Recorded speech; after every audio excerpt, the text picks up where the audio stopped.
Namaskaram Sadhguru. You said that if we have imbibed the very essence of Inner Engineering program, our very presence can be transformational.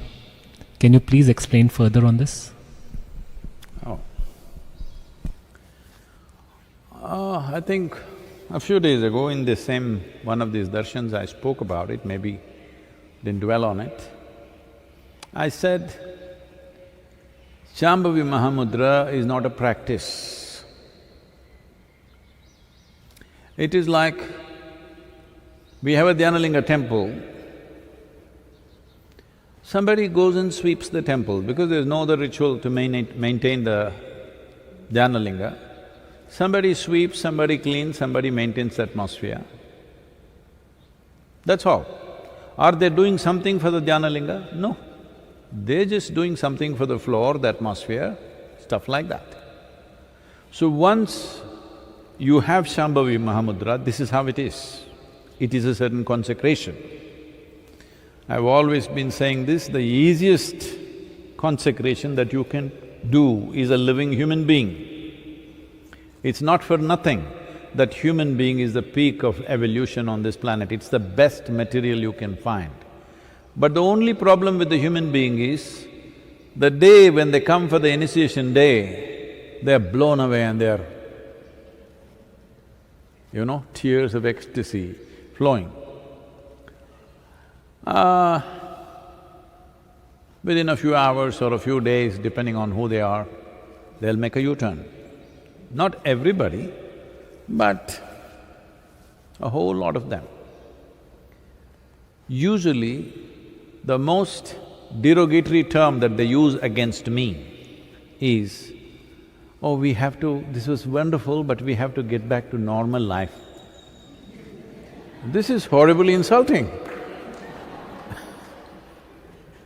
They're saying to be peaceful, to be joyful, to be blissful is abnormal, to be miserable, to be worried, to be anxious, to be a lump of nothing is normal.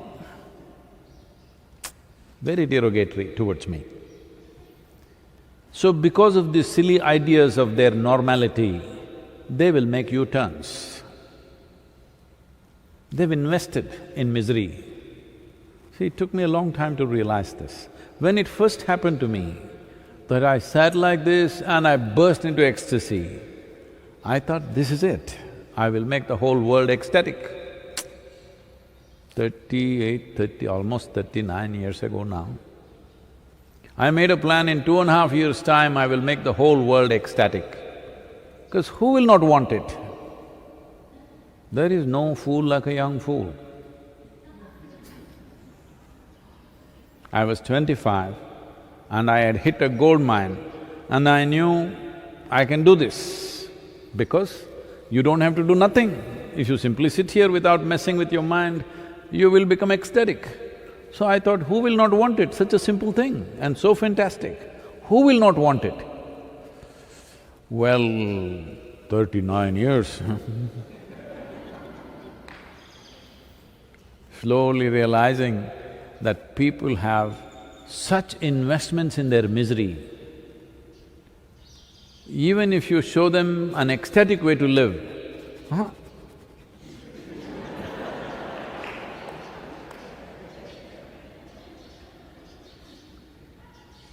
if they get up and walk, they want to take this cushion or even the chair with him and walk. Yes.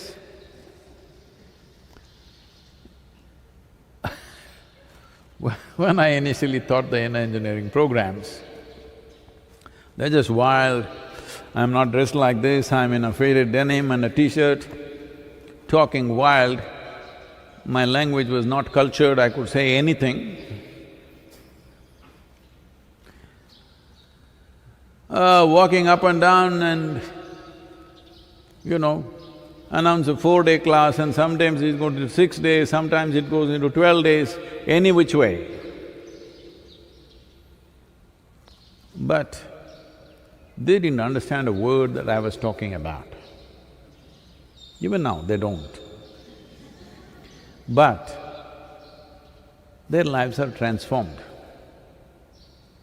because that's the only way it works. Nobody is getting transformed because of the words. Words are because they're so stupid, if you just make them sit here, they will go crazy. You have to tell them something. See, even this is darshan. That means I must just sit, you must just look. But if I just sit here, you will go crazy. What is he doing? He's just sitting, what are we looking? So I have to talk. Otherwise, no need for talking. See, if I go into the villages, if I just walk in, everybody bursts into tears because they don't have much value for all these too many words. So, we have consecrated you with Shambhavi. If you live it, you don't have to advertise, do inner engineering every day to your wife, to your husband, to your children. Please da, enakaaga pannada, yoga pannada. Pomma, enna neenga poi vande enna aiduchu? Because they're not seeing anything. You're saying wonderful things, but they have to see wonderful things, isn't it? When they see you, they must feel, wow, I want to be like this. If that happens, transformation happens.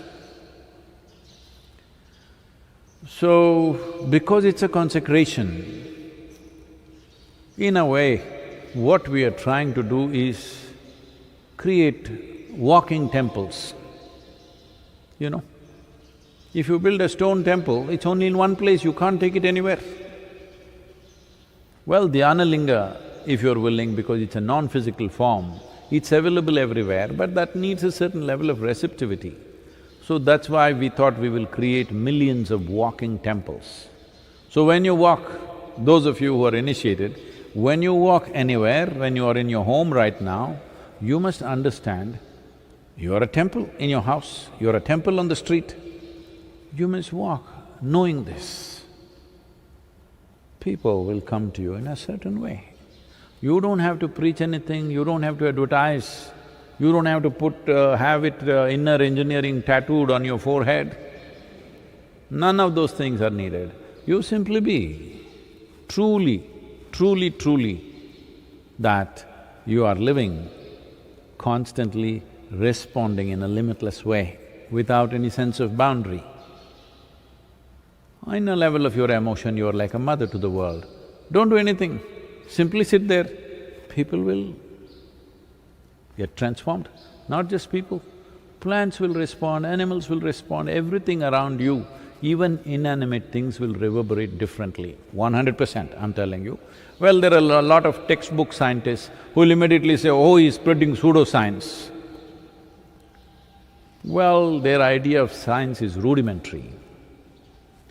Real scientists will never say such things, because they know what they have explored is a tiny speck, what is unexplored is limitless. So, it doesn't matter who says what. If you just live with these two things, you didn't understand anything else, you just have to keep the atmosphere clean. See, right now there is Dhyana Linga temple, however powerful it may be. If you put filth in front of that temple, even if it's very powerful, people will not go there. You keep it in a certain way, people will go. So your practice is just that, cleaning up the place and removing the cobwebs every day, that's it. You are not doing anything to energize, it's not like Shakti Chalana Kriya, you're trying to build something, which is a long affair. That's why we shifted to Shambhavi, because I didn't see people have neither the perseverance, nor determination, nor commitment to really work to build themselves up to another level, because that's a lot of work. Kriya Yoga is a lot of work. This is why we came to Shambhavi Mahamudra. Mudra means it's already there. You just experience it, you live it, that's all. You don't have to do it. But just daily removing of cobwebs, cleaning up the floor, this is all your work, rest will happen.